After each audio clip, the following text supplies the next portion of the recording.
Okay guys, welcome back. Video 2, channel Lock For Dummies.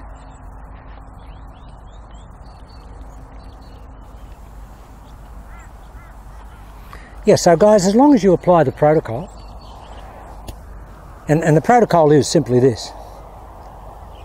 The ball must be as far back as you can get it. You may not be able to get it back onto your right foot. Mr. X, the cameraman, gets it way back, and I've seen him play it like 3 or 4 inches behind his right foot, being a right-hander, and he hits it like a dart.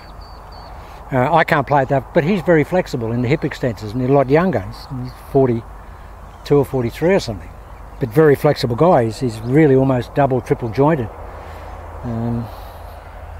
I've been doing a bit with him in the gym, trying to get him a little bit fit, because he's a little bit unfit, a little bit overweight, and some of the positions he gets his hands into in the gym are ridiculous.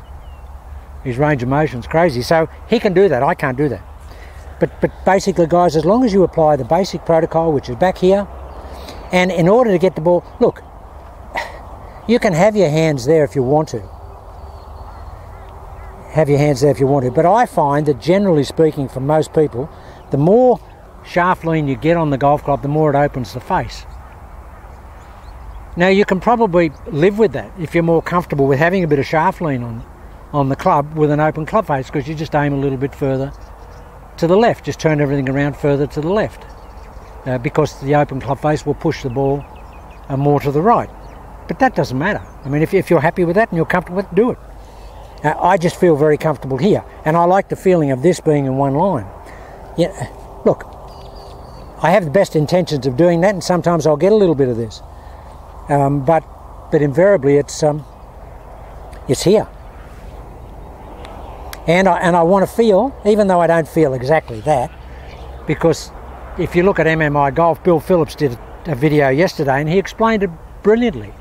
He was talking about twirl and dump, and he's saying, you know, like in a twirl and dump, it's this type of thing. Well, you can't do that in a golf swing. You can't physically do that in a golf swing because you couldn't hit the golf ball. But you have 100% intention that you want to do that. And if that 100% intention results in a 10% or 15% application of that intention to the golf ball, then you've achieved what you want to achieve. And I get that. A lot of people say to me, JH, all your swings look the same. You say you're doing this, you're saying you're doing that.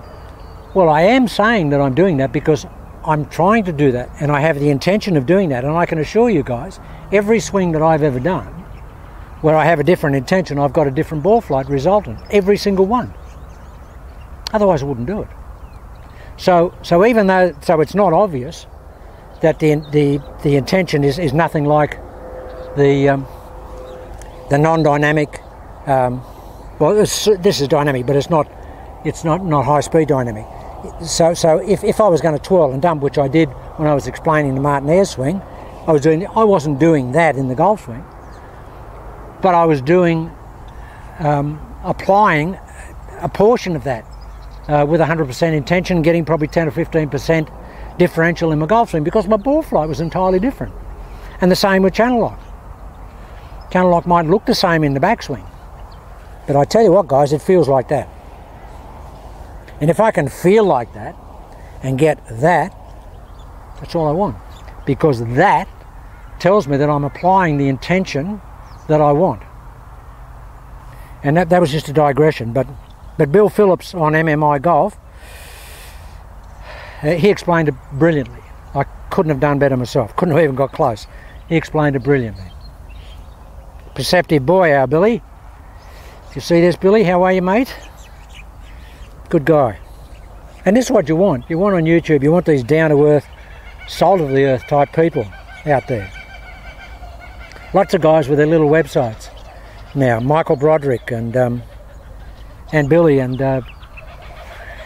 JB from Tennessee, although he's backed his down a little bit now into junior golf. But there's a lot of guys out there. Robert Johansson from Sweden, all these guys. I mean, guys, they're the gems of the YouTube. You know why? Because they're not shackled by convention. None of us are shackled by convention. I've never been shackled. Well, I was originally, before I went off on the journey of exploration, because I knew that convention wasn't what it was supposed to be. I knew that because I couldn't get the results. But it took me 40 years to find it. But those guys that I mentioned there, guys, I mean, they're all what YouTube needs, and I applaud them. And I'm just another version of that. And I say the difference between me and those guys is I've got a wider angle lens and a remote audio. That's the difference between us. No difference in the ability to communicate, or no difference in the overall intention of what we're trying to do, and that is just provide alternatives for people to apply to their golf swing, over and above that of conventional golf, or variations of conventional golf. Okay, so guys, the intention is this.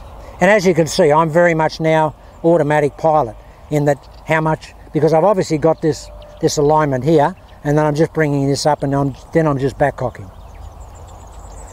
Yeah, and I feel like it's this. Now, the other thing that you want to cultivate, if you possibly can, is just standing closer to the ball, guys. Just try and stand as close to the ball as you can for a while. Very uncomfortable to do it, but I'm finding it easy because I'm gripping down on everything, because of the experience I had with the one-length Cobra golf clubs. But the advantage of standing close to the ball, guys, is you can really straight line it better. Very easy to straight line it. The further you are away from the ball, the more arc comes into the golf swing. And I want to eliminate as much arc as I possibly can, because this swing essentially is straight back, straight out. Straight back, straight out. It's not around and forward. We don't want to go past the centre of the body. We want to stay on the right. If we're right-handed, we want to stay on the right-hand side of the body. So the intention, guys, the intention is to swing it in here.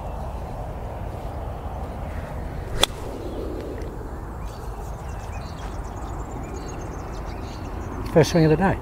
And that's what I love about this golf swing. You can come out here dead cold, dead stiff. Been in the gym this morning, as usual. You come out here and you feel like you've been run over by a bulldozer. And I mean, I bent down to get some teas out of my bag there, and my shoulders and my lats were so tight. Oh, how am I going to swing a golf club? But what I did there, guys, and I always do this, I never hit shots before I come on camera, because that defeats the purpose. What you've got to do is prove the principle. And I always do this. And anybody who knows me knows I do this. And the good thing about that is that was a very stiff, not a very well-timed golf swing, but it went exactly where it was supposed to go. Not with 100% impact on it. It was probably a fourth groover, but perfectly dead on line. Dead on line, which is what we want. It's exactly what we want. And that's what I love about this golf swing. You'll never get the stage where, with a conventional golf swing, if you've got any aches and pains, you get in here and you get a bit of a pinch, oh, you'll get a pull hook or a flat drag or something like that, or just a stand up.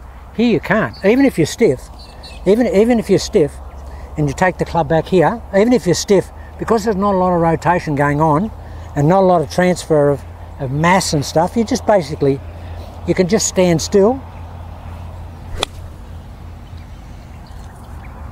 Just stand still and hit the ball. You don't have to do anything. You don't have to do anything else. You just stand still and hit the ball. It's as simplistic as that. That's what it's all about.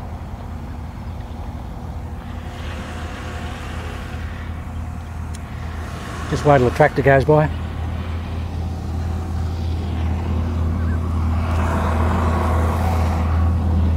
Alright, we'll hit one on a slightly different angle here. But guys, I'm trying to do this.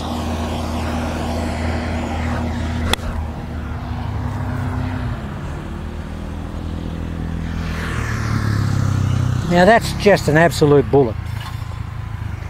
Again, about a 90% timer. It's about a 90% timer, but great. It'll be a bit noisy here, guys. They're just picking up some sand from the sand depository. Here we go. Watch this, guys. Oh, well, there, guys. There's the third shot of the day. And that is downtown Ville. Now, wouldn't you like to be a golf dummy? Wouldn't you like to be able to hit it like that? Someone says, he's a dummy. You know what I'd say? I want to hit it like that dummy. That's what I'd say. That's what I'd say. I want to hit it like that dummy.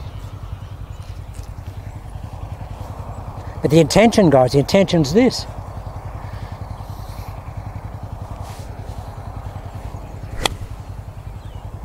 There it is.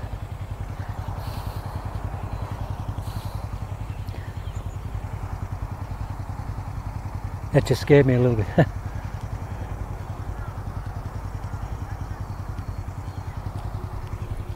Yeah, there's a dog just here, and I just thought he was going to walk straight in front of me. I just saw him out the corner of my eye. He belongs to the range owner. Okay, watch this, guys. There it is. There's the Gulf Smith. Lots of intention to take it back where we think we're going. Lots of intention to do that. Just turn around a little bit more this way.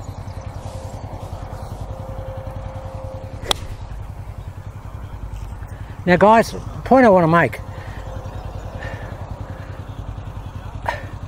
You'll probably see me in stop frame. I'm a lot like this after impact. You know why that happens?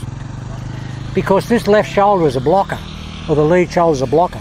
Comes in and wants to be here. Now if you get your lead shoulder and you keep it there deliberately, and you do that, your left arm will assume that look about it. The golf ball's long gone. Long gone. If you don't want to have that much of a block on it. See, that for me just ensures that I'm going to oh, Jeffrey. He's just gone and parked exactly in front of where I'm hitting. Well, I'll hit this way, guys. This will be not a good angle. Not a good angle. But that's the way I'll go. I'll go this way.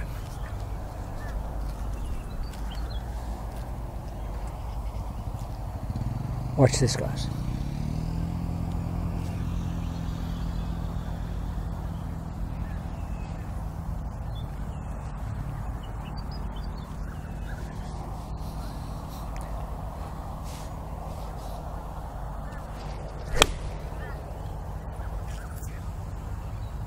There it is.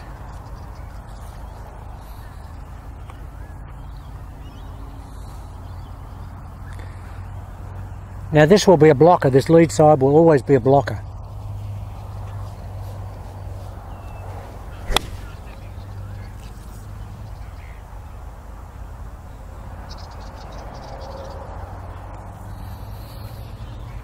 And guys, it's just a matter of just keeping the commitment of the intention. Just go this way a little bit.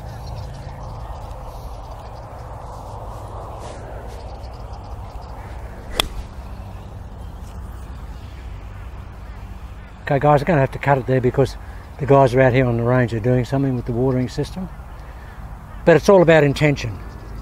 And what you're getting, having 100% intention and probably achieving a 15% application of that intention.